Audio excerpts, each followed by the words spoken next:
Automatic door bottoms are great for sealing the gap at the bottom of your door, thereby sealing any sound that is coming through the gap.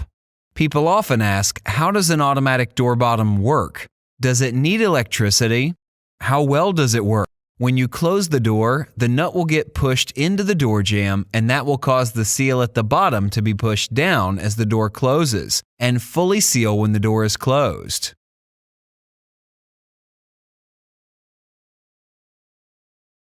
When you open the door, the brass nut will be released, which will allow the seal to retreat back up into the aluminum housing.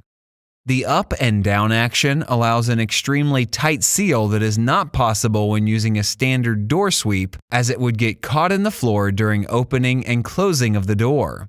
We will close the lights in the outer room so that you can see what a light seal you get at the bottom of the door, which will not allow any light to penetrate.